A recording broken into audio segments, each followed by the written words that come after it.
안녕하세요. 말씀으로 나를 살리고 세상을 살립니다. 말씀 한 모금의 함신주 목사입니다.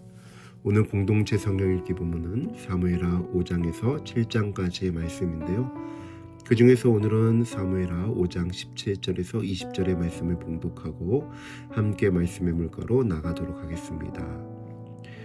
이스라엘이 다윗에게 기름을 부어 왕으로 삼았다라는 말을 블레셋 사람이 듣고 다윗을 찾으러 다 올라오매 다윗이 듣고 요새로 내려갔더라. 블레셋 사람들이 이미 이르러 르바임 골짜기에 가득한지라. 다윗이 여호와께 묻자와 이르되 내가 블레셋 사람에게로 올라가리이까 여호와께서 그들을 내 손에 넘기겠나이까 하니 여호와께서 다윗에게 말씀하시되 올라가라 내가 반드시 블레셋 사람을 네 손에 넘기리라 하신지라. 다윗이 바알 브라심에 이르러 거기서 그들을 치고 이르되 여호와께서 물을 흩음같이 내 앞에서 대적을 흩으셨다 하므로 그곳 이름을 바알 브라심이라 부르니라. 사랑하는 여러분, 오늘 본문은 믿음의 사람이 이 전쟁을 어떻게 감당해야 하는지, 삶이라고 하는 전쟁, 영적인 전쟁을 어떻게 감당해야 하는지를 보여주고 있습니다.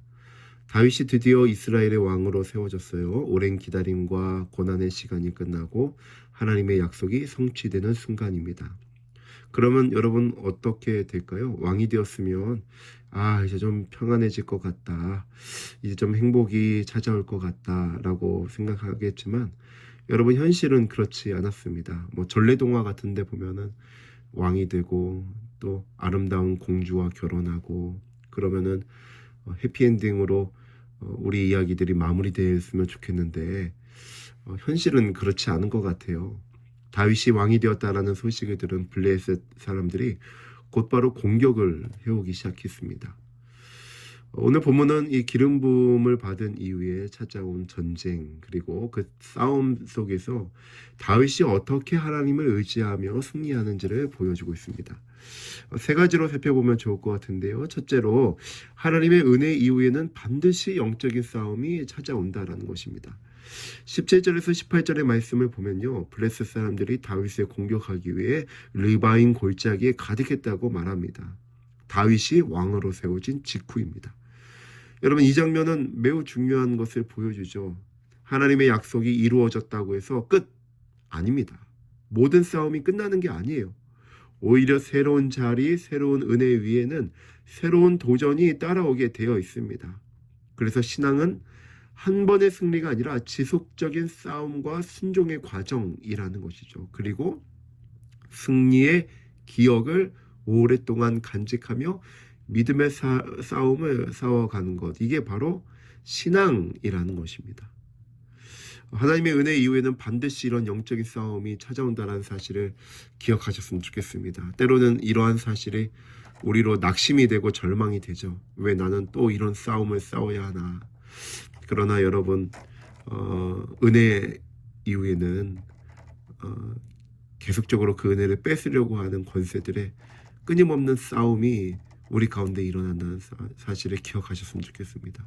처음에는 작은 싸움에서 전쟁이 승리를 하겠지만 점점 여러분 어떻게 되는지 아세요? 점점 인생이라고 하는 것들은요 큰 싸움으로 커지는 것 같아요.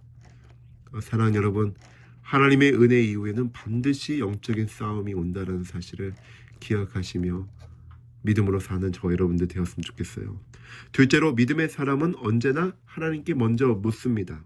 19절에 보니까 전쟁을 앞두고 바로 전열을 가다듬고 출동 명령을 내리지 않습니다. 다윗은 먼저 무엇을 하고 있어요? 하나님께 묻고 있습니다. 내가 올라가리까? 주께서 넘기시겠나이까? 여러분 이 질문은요. 다윗이 얼마나 하나님을 의존하고 있는가? 싸움의 방향과 결과를 하나님께 의존하고 있는 것을 보여주고 있는 것이죠. 자신의 경험이나 전략을 앞세우지 않았습니다. 다윗은요. 많은 사람들이 인정한 전쟁 전략가였습니다. 그러나 그는 단 한 번도 자기 스스로 자기의 전략을 가지고 전쟁에 임하지 않아요. 오직 하나님께 먼저 묻는다라는 것이죠. 우리도 인생의 중요한 문제 앞에서 먼저 행동하기보다 하나님께 묻는 삶을 먼저 배워야 할 것입니다. 신앙은요, 하나님의 뜻을 분별하는 데에서 시작되고 하나님께 질문하고 그 해답을 얻어 믿음으로 살아가는 것이 신앙이라는 사실입니다.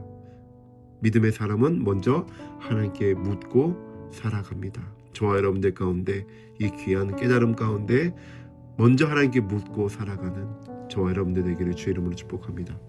마지막으로 하나님은 막힌 것을 단 한순간에 터뜨리시는 분이십니다. 20절에 보니까 다윗은 승리 후에 이렇게 고백해요. 여호와께서 물을 흩음같이 내 앞에서 내 대적을 흩으셨다. 그래서 바알브라심이라 그 지역을 명하고 있죠. 이 바알브라심이라는 말의 뜻은 돌파하시는 하나님이라는 의미를 담고 있다고 합니다. 물이 터지듯이 한순간에 쏟아져 흐르는 것처럼 하나님께서 대적들을 무너뜨리셨다라는 것을 의미합니다. 여러분, 우리의 인생을 여기에 대입을 해봅시다. 종종 문제 앞에서 우리는 막혀 있다고 느낍니다. 문제가 꽉 막혀 있는 것 같죠. 고구마를 먹은 것 같이 답답하죠. 아무리 애써도 해결되지 않는 벽처럼 느껴질 때가 있습니다. 그러나 하나님이 일하시면 그 막힘은 한순간에 뚫리고 흐름이 열리게 될 것입니다. 하나님은 우리 인생 가운데 막힌 것을 터뜨리시는 그러한 분이라는 사실을 기억하시기를 바랍니다. 이제 기도의 물가로 나아갑시다.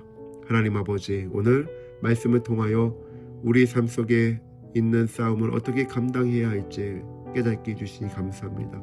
문제 앞에서 하나님께 먼저 질문하는 믿음 허락하여 주옵소서. 우리의 힘과 경험, 우리의 전략을 의지하지 않게 해주시고 하나님의 인도하심을 따라 살게 하옵소서. 그리하여 우리 인생의 막힌 자리마다 열어주시고 물을 터뜨리듯 놀라운 은혜로 역사하여 주옵소서. 우리 구주 예수 그리스도 이름으로 기도하옵나이다. 아멘.